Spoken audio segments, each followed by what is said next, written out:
Olá, seja mais uma vez muito bem-vinda, bem-vindo a mais esse vídeo no nosso canal do CEF, o Centro Espírita Fraternidade do Ipiranga. Antes de refletirmos acerca do tema de hoje, vamos juntos buscando acalmar o nosso coração, a nossa mente, relaxando o nosso corpo, para que possamos entrar em sintonia fraterna com toda a espiritualidade que cá está conosco neste momento. Também nos unirmos a Jesus, Maria e rogando sempre que a paz de Jesus e de Deus possa nos inspirar em mais este momento de reflexão. Que assim seja. O ser humano, ao longo de toda a sua história, tem um histórico de vários hábitos comuns, independente da fase evolutiva em que atravessa. Um desses hábitos que é natural de nós, seres que ainda estamos evoluindo, ainda temos muito a aprender, muito a crescer espiritualmente, é o culto à sua raça, ao seu grupo ou a si mesmo. Isso começa desde os tempos mais antigos. Podemos destacar aqui os gregos, cuja nação é dita aí como o berço da humanidade moderna. Os gregos tinham os seus deuses. Quem nunca ouviu falar, por exemplo, de Zeus, de Poseidon, de Apolo e tantos outros deuses que faziam parte do panteão da mitologia grega. Se nós formos observar com cuidado, esses deuses nada mais são do que humanos superpoderosos. Zeus, com os seus raios, poderia destruir a terra num instante. Poseidon, o deus dos mares, detinha o reino e todo o poder das águas. E assim vai. Mas no aspecto de aparência, são pessoas. Zeus com as suas barbas, também Poseidon, Apolo, os demais deuses com os seus aspectos físicos. Belíssimos, por sinal. Fortes, mas humanos.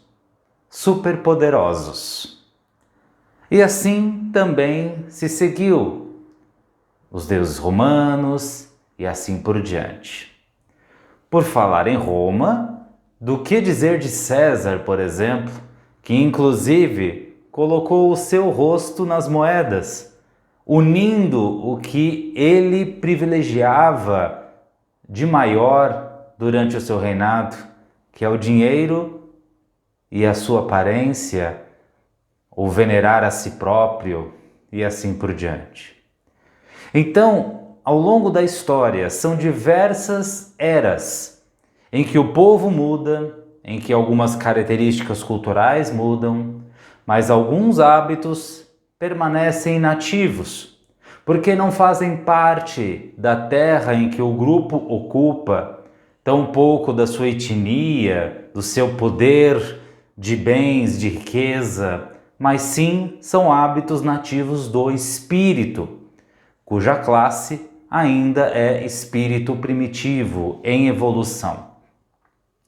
E ao termos em nossa mente espiritual esses hábitos revividos, gravados de forma tão intensa, é comum que mesmo hoje no século XXI, nós ainda passemos a venerar mais as pessoas do que as outras coisas. Vamos dar um exemplo. O Brasil é um país ainda predominantemente católico. Dizemos ainda porque, obviamente, como os demais costumes da nossa terra e do mundo, isso pode vir a mudar algum dia, não sabemos. Mas hoje, o catolicismo ainda é a religião predominante. E em todos os locais, principalmente cidades do interior em que nós temos a chance de visitar, há, obviamente, uma igreja e há ali um padre. Mas é muito comum, por exemplo, os fiéis daquela cidade se apegarem mais ao padre, sendo possível até selecionarem quando aquele padre vai ali prorrogar a missa, para que selecionem o horário em que ele esteja presente. Isso é muito comum, como dissemos. Não é algo de errado, obviamente, mas também não é algo de todo certo. Fato é que nós temos dentro de nós esse hábito de nos apegarmos mais às pessoas do que às outras coisas. Citei aqui o catolicismo, mas isso se apega também aos evangélicos, aos espíritas, por sinal. Isso é muito comum. E é por isso que a primeira pergunta, sim, a primeira do Livro dos Espíritos, quebra essa barreira. Ao questionar os espíritos sobre o que é Deus e aos espíritos responderem de que Deus é algo imaterial, ou seja, Deus não tem uma figura humana, Deus não tem um aspecto que os humanos ainda compreendem em sua plenitude. Não é Deus quem vai se igualar à imagem da criatura, mas sim é a criatura que deve se igualar à imagem do Criador.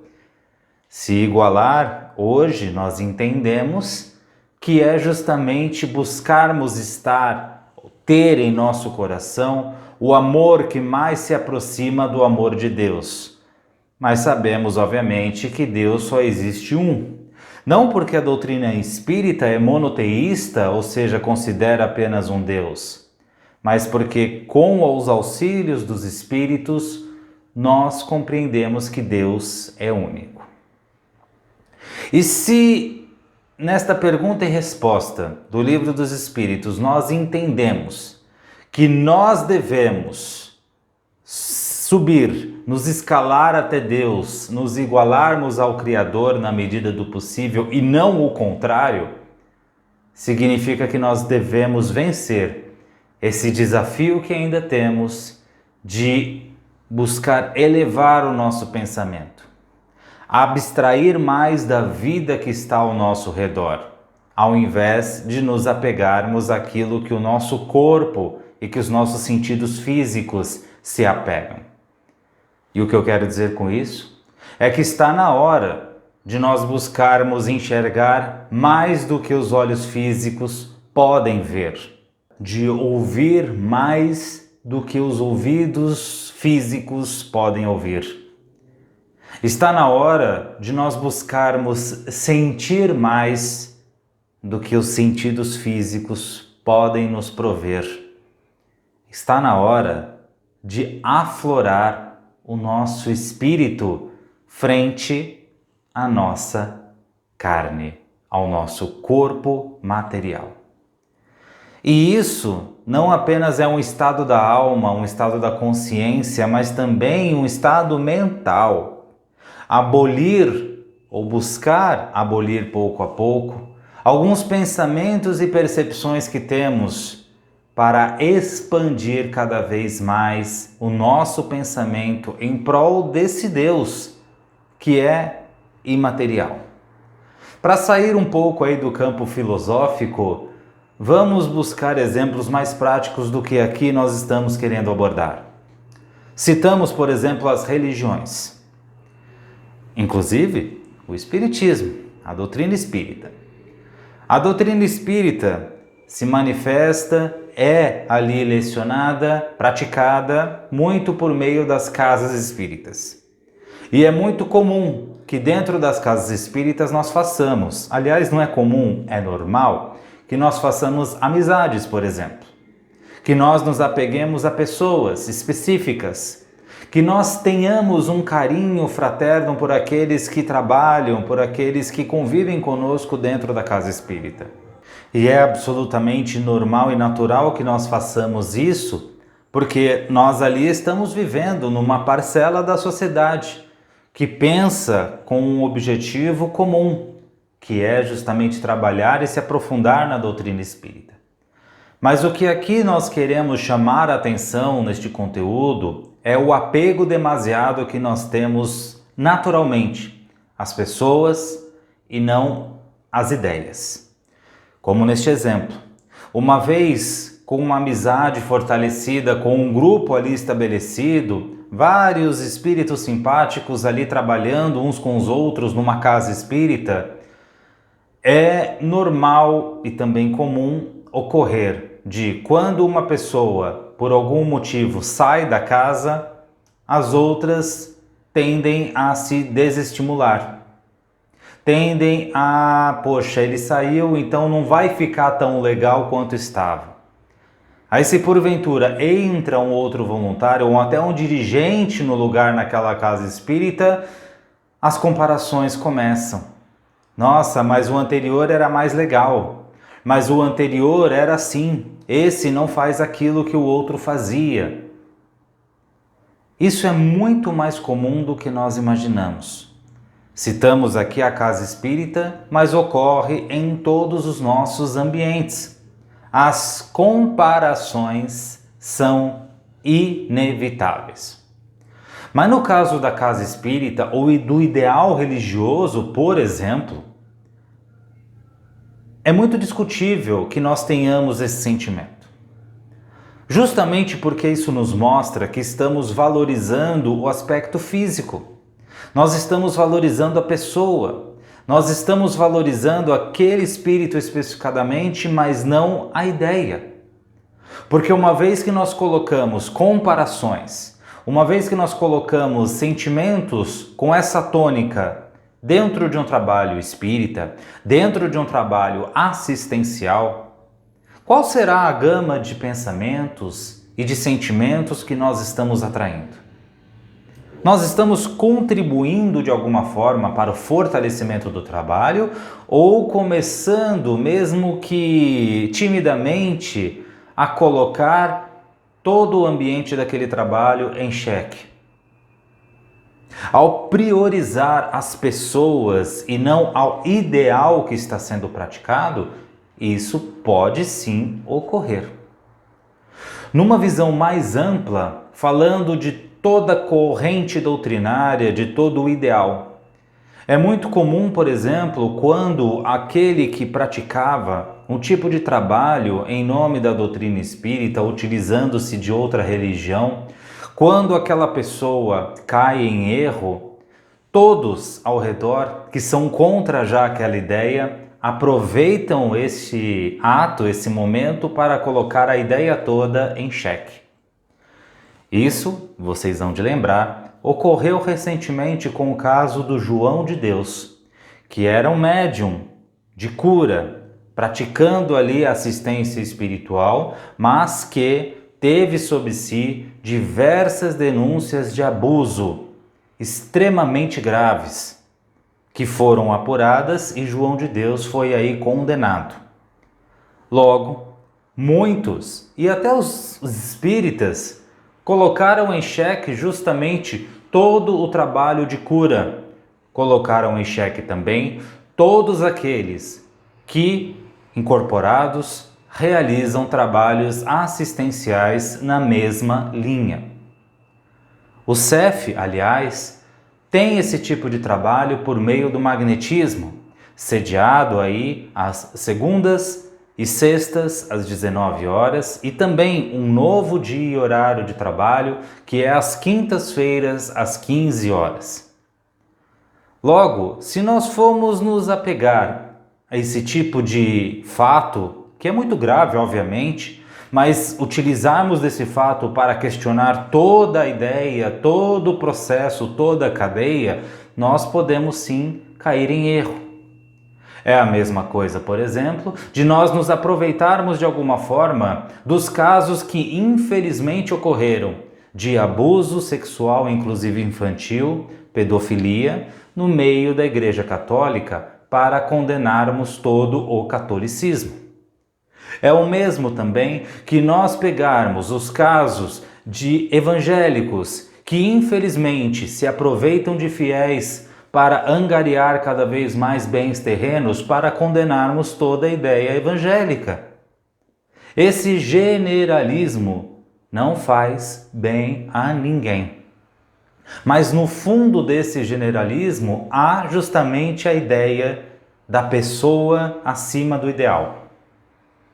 De nós nos apegarmos a um indivíduo e o colocarmos acima do objetivo, da ideia que ali está sendo praticada.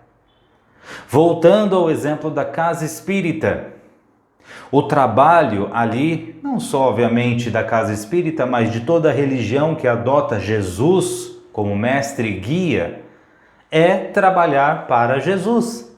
É ter Jesus sempre como modelo. Então, independente de quem for o dirigente da casa espírita, independente de quem for os nossos parceiros de trabalho, independente de ser homem, mulher, branco, negro, enfim, nós estaremos sempre trabalhando para Jesus. Logo, não tem aquela ideia de que trabalhar com tal pessoa é mais legal do que a outra. O guia continua sendo o mesmo, que é Jesus. Não adianta ir na igreja para assistir à missa de determinado padre porque ele é mais legal, porque ele é mais bonito, porque ele faz assim, não faz assado. Todos os padres e todos os fiéis estão ali por Jesus.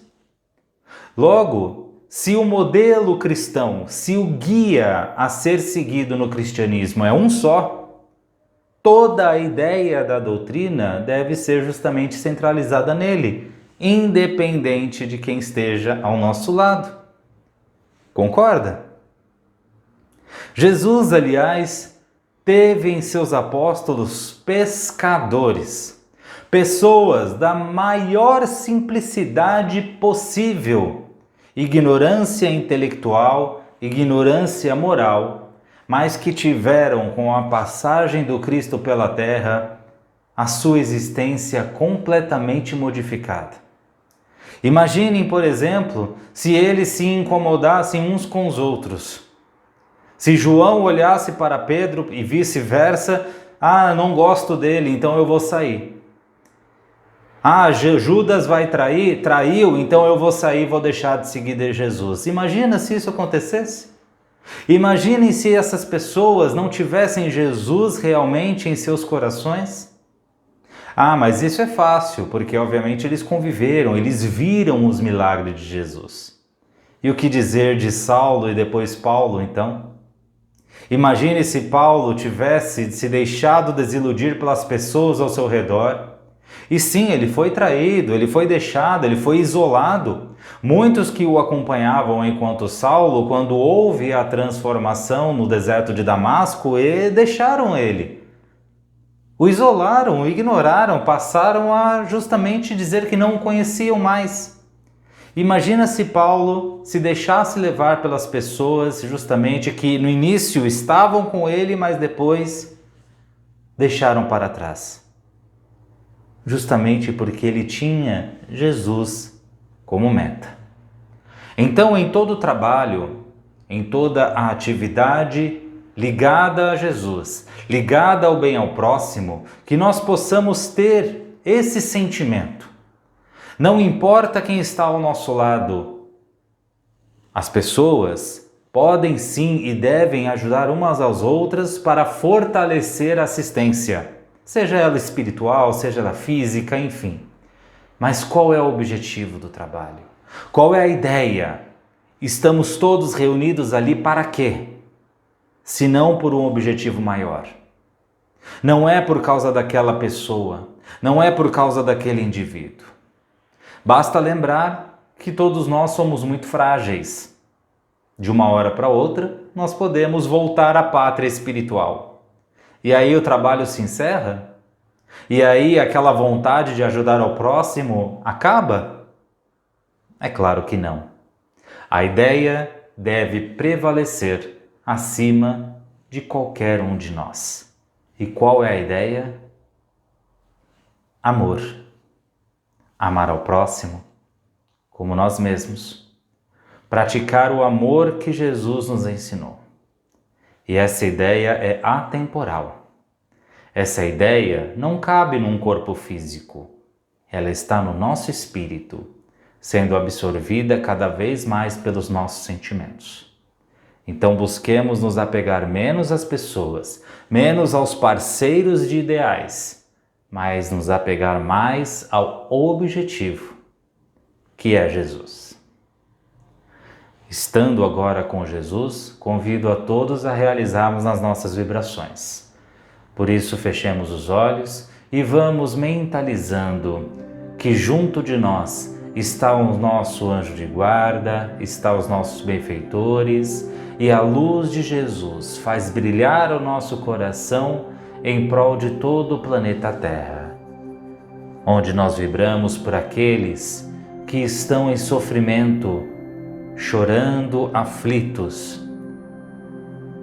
Vibramos por aqueles povos que atravessam guerras, sofrimentos coletivos. Vibramos pelo Brasil, por esta pátria tão bela, que ela seja abençoada, iluminada pela espiritualidade maior. Vibramos pelos que estão nas ruas, carentes do mais básico para sobreviver, dos doentes do corpo e da alma, pelos hospitais em geral. Vibramos pelos orfanatos, asilos, cadeias e por todos os lares da terra, em especial a nossa própria casa, para que a luz de Jesus se faça presente ali, iluminando cada cantinho do nosso lar e os corações daqueles que convivem conosco. Vibramos pelo CEF, por todas as casas espíritas e por todas as religiões. Vamos vibrando em especial por nós mesmos, mentalizando que nesse instante nós somos envolvidos com a luz de Jesus que fortalece o nosso corpo físico, nos tocando da cabeça aos pés. Essa luz vai revigorando as nossas células, os nossos tecidos orgânicos, os nossos órgãos. E assim, nesse instante, nós abrimos o nosso coração, mentalizando que Jesus coloca a sua mão em nosso peito para fortalecer os nossos sentimentos, enobrecer as nossas ideias, renovar a nossa boa vontade e a nossa alma. Também mentalizamos que Jesus envolve os recipientes com água que preparamos para que a sua luz magnetize esse líquido, fluidifique esta água, para que ao ingerir nós possamos sentir o toque de Jesus sendo colocado dentro de nós. E assim nós agradecemos ao Mestre e a toda a espiritualidade aqui presente por mais esta oportunidade de reunião em seu nome, onde juntos rogamos, graças a Deus. Mais uma vez, muito obrigado pela sua audiência, pela sua atenção. Reforçamos a todos os pedidos para que se inscreva em nosso canal, fortaleça o nosso trabalho cada vez mais. Juntos chegaremos a cada vez corações mais aflitos. Curta este vídeo, porque também ele é importante para que o algoritmo, para que o sistema da internet saiba que ele é importante. Então, me despeço por aqui, rogando sempre que Jesus esteja conosco. Um grande abraço. Tchau!